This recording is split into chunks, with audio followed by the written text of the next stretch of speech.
Yan guys, for today's video, napakahalagang bagay ng tutorial natin ngayon o topic natin ngayon.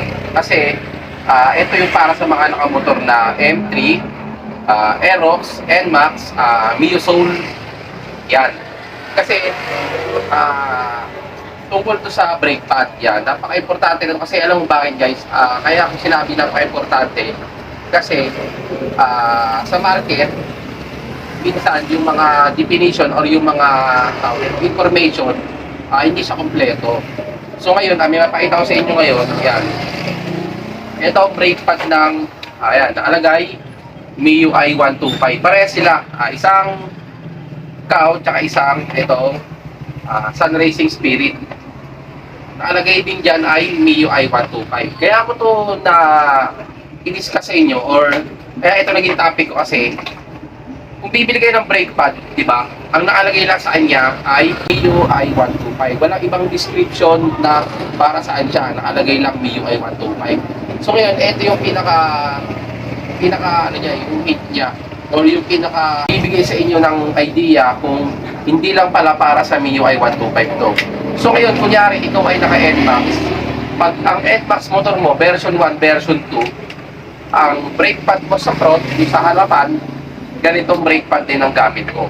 Pares kayo sa MIUI 125. Yan, tandaan nyo NMAX, version 1, version 2, ang brake pad nyo sa harapan ay katulad ng MIUI 125. Meron pa. Ang Aerox din, version 1, version 2, ganito rin yung brake pad sa harapan ng Aerox. Yan. Tatlo na yung M3, parehas yan ng NMAX B1, B2 at Aerox B1, B2 na brake pad sa harapan niya.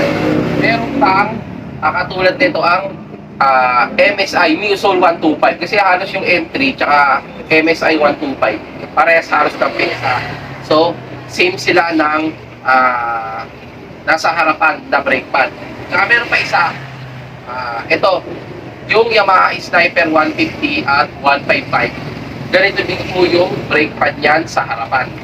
So, base sa experience ko lang kasi nagawa ako dito, nagpapalit ako ng brake pad. Ayan lang yung mga na-experience ko na pagkakaparehas yung brake pad. Yung M3, tinatawag na MIUI 125, MSI 125 or tinatawag na Mio Soul 125, and Max Prod, Aerox Prod, then Sniper 150 at Sniper 155. Yan.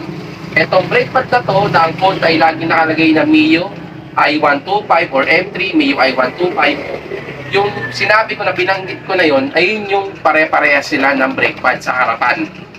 Yan. Kumbaga, isa lang ang brake pad nila. So yun, tandaan nyo kung naka-NMAX kayo, naka-Aerox kayo, MSI, M3, Sniper 150, Sniper 155, isa lang po yung brake pad nyo sa harapan. Yan. Kasi once na bumili kayo, sa shop, di alam ng tindero, syempre, alam nyo na wala naman kasing kinukode na NMAX front nakalagay talaga dyan MIUI 125. So ngayon, may idea na kayo, alam nyo na yung bibili nyo. So yun lang yung pinakabigay ko na tip sa mga nakamotor na NMAX, Aerox, Sniper, yan, M3, Mio Soul na ang brake pad nyo sa harapan ay isa lang, pare-parehas yan. Yan, good luck.